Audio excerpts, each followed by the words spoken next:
Hey everybody, and welcome to the Deep Dive. Glad to be here. Today we're going to be looking at Deuteronomy 20, Okay. which is a chapter in the Bible, and it deals with laws of war in ancient Israel. Fascinating stuff. Now, I know that sounds like a weird topic, Right. but it's actually got some surprisingly relevant stuff for us today, so I mean, absolutely. stick with us. It's amazing how these ancient texts can still speak to us thousands of years later. Yeah, we often think about these things as being super irrelevant, but Right. they're not. No, they grapple with really fundamental human dilemmas, things like courage and leadership and how to choose your battles. And how to deal with fear. Exactly, the ethics of warfare. So, yeah, let's dive into Deuteronomy 20. Let's do it. It starts out with, the Israelites are preparing for battle, and there's this really interesting pep talk. Yeah. It basically says, hey, don't freak out if the enemy looks bigger and scarier. Right. You've got this because Okay. God is on your side. It's about tapping into that source of strength that kind of transcends your immediate circumstances. Okay. For them, it was their covenant with God, but you can think about it more broadly. What gives you courage when you're Right. facing your own giants? What gives you resilience? Yeah, what are your sources of strength? Totally. So think about it. If you're listening out there, what helps you when you're facing something really tough? When you feel overwhelmed, Is it your family? your belief in yourself. Your sense of purpose? I mean, we all have those reserves of strength inside us. And this is kind of tapping into that. Exactly. So Deuteronomy 20 gets even more interesting Okay. when it starts to talk about exemptions from military service. Okay. So like if you just built a house or planted a vineyard or got engaged, Just off the hook. you're exempt. Yeah. And even fear was a legitimate excuse. That's wild, isn't it? Yeah. Why was that? I think it speaks to a real awareness, that not everybody is cut out for battle. Right. And there might have been, social and economic reasons for these exemptions too, keeping society functioning. Yeah, keeping people doing their jobs. Exactly. And honestly, I think it makes a lot of sense. If you're terrified, you're probably not going to be a very effective soldier. Probably not. But it's really saying, hey, it's okay to know your limits. Right. You can contribute in other ways. You don't have to fight every battle. Exactly. And I think we need to hear that message today. Yeah, tube time. It's about knowing your strengths, focusing on where you can make the biggest impact. And not feeling bad if that's not on the front lines. Exactly. It's not a weakness, it's wisdom.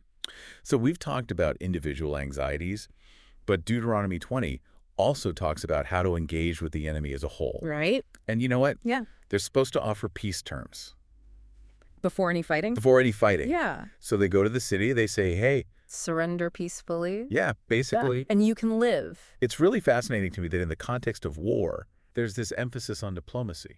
On trying to find a peaceful resolution. Yeah, trying to avoid the violence if possible. It's a pretty solid strategy, honestly. It is. And, whether we're talking about, global conflicts or disagreements at work. Or arguments with our families, trying to de-escalate, Yeah, finding common ground before things blow up. it's the wisest course of action.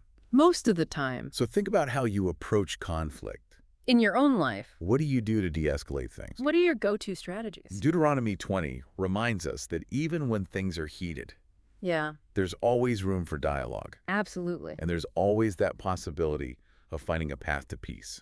And that brings us to a really interesting question. Okay. Because Deuteronomy 20 outlines a very different approach for cities within the Promised Land. Okay. In those cases, total destruction is commanded Oh, wow. to prevent the spread of idolatry. That's a pretty intense shift. It is. What do we make of that? Well, obviously, it's a product of its time, a very different religious and cultural context. Right. But I think there's a principle here that transcends the specific historical situation. Okay. This idea of setting boundaries Yeah. and defending your core values. Even when it's hard. Yeah, even when it's difficult. So it's not condoning violence, but it's saying, hey, Protect what's essential to you. protect what matters. Yeah, draw a line in the sand. Stand up for what you believe in. Even if you face opposition. That's powerful. It is. So it's about knowing when to seek peace Right. and knowing when to stand firm. Exactly. That's discernment. Absolutely. So what are your non-negotiables? Yeah. What values are so important to you that you're willing to fight for them? How do you protect them? How do you live them out in a world that's constantly trying to pull you in different directions? That's a challenge. It is a challenge we all face, No. How do we balance compassion with conviction? How do we stay true to ourselves while engaging with the world in a positive way? These are tough questions. They are, but Deuteronomy 20, even though it's ancient, Yeah. It forces us to grapple with them in a really real way. It does. And we're just getting started. Stay tuned for part 2, where we'll uncover even more insights from this ancient text. We'll be right back. Welcome back to our deep dive into Deuteronomy 20. We're picking up where we left off, still exploring this ancient text. Still finding those surprising connections to modern life. Absolutely. And, one of the things that keeps coming up for me Yeah. is this idea of balance. Oh, interesting. Like, how do you balance compassion with conviction? How Right. do you balance seeking peace with standing up for what you believe in? Yeah, those tricky gray areas. Yeah, it feels like Deuteronomy 20 is kind of like a guidebook for navigating that. It is. It's like there's no easy answer. There isn't. And one of the most striking examples to me Yeah. is that rule about preserving fruit-bearing trees during a siege. Oh, yeah, that's a fascinating one. It seems like such a weird little detail. Right in the middle of all this talk about battles and sieges. And then suddenly it's like, oh, by the way, don't chop down the fruit trees. Right, what's that about? Yeah, what is that about? I think it speaks volumes, though, It does. about the values at the heart of these laws. It's like even in war. There are limits. Yeah, there's this sense of respect For life, for the natural world. for the future. It's not just about winning at all costs. Right, it's about winning in a way that Preserve something. doesn't destroy everything. Yeah, thinking about the long-term consequences. It's like, you might win this battle. But then what Kind of world are you left with? exactly what are you going to eat? Right. You've destroyed all the trees. And I think there's such a beautiful metaphor there. With the trees. Yeah. Tell me more. It's like recognizing that there are things that we need to protect, Yeah. even when everything feels chaotic. Nurture them. Allow them to grow. Those fruit-bearing trees in our own lives. What are those for you? Yeah. What are they for you? What sustains you? Gives you hope. What helps you thrive? Yeah. And Deuteronomy 20 is saying, Take care of those things. even when it feels like the world's falling apart, Especially when... it's a reminder that even in the midst of challenges, Yeah.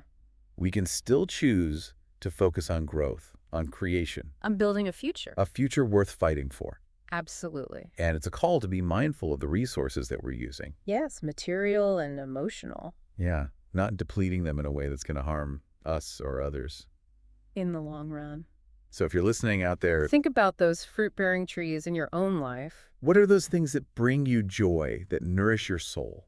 that give you a sense of purpose. How can you make sure you're tending to them? Even when everything else feels like it's falling apart. That's a question worth pondering. It is, because Deuteronomy 20 ultimately reminds us that true strength Yeah. lies not just in fighting, But in protecting, in nurturing. in creating. A future worth fighting for. All right, we are back Back for the final part of our deep dive. into Deuteronomy 20. It's been quite a journey, hasn't it? It has, from pep talks to fruit trees, Exemptions for the fearful, peace treaties. total destruction. It's a lot to process. It is, but as we've been talking, Yeah. I keep coming back to this idea of discernment. Discernment. Yeah, like how to make wise choices. When things are complicated. Exactly, when you're faced with all this conflicting information. And Deuteronomy 20 feels like it's really all about that. It is, it's like a training manual for discernment. It's saying there's no one right answer. Right, every situation is different. You have to think for yourself. Use your judgment. Like those exemptions from military service. Yeah, It's recognizing that people are different. not everybody's meant to be a soldier. Right. And a strong society needs all kinds of contributions. Exactly, you need builders and farmers, People getting married, people staying home. and then how to deal with those enemy cities. Right, it's not just about attacking blindly. It's about assessing the situation. Figuring out the best course of action. Sometimes it's peace. Sometimes it's standing your ground.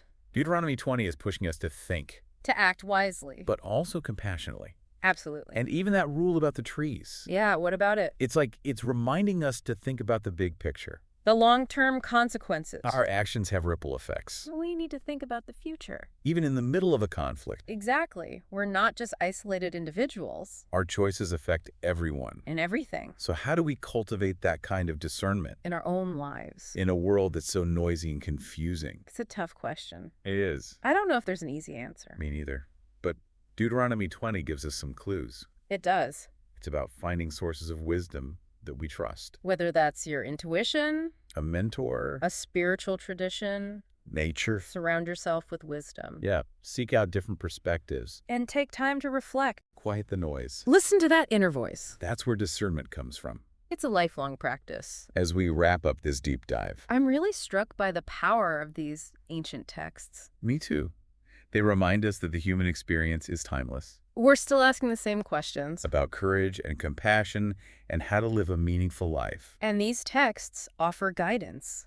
Even though they were written so long ago. They still speak to us. So what are those fruit-bearing trees in your life? What sustains you? What inspires you? What gives you hope? How can you tend to them? Make sure they keep bearing fruit.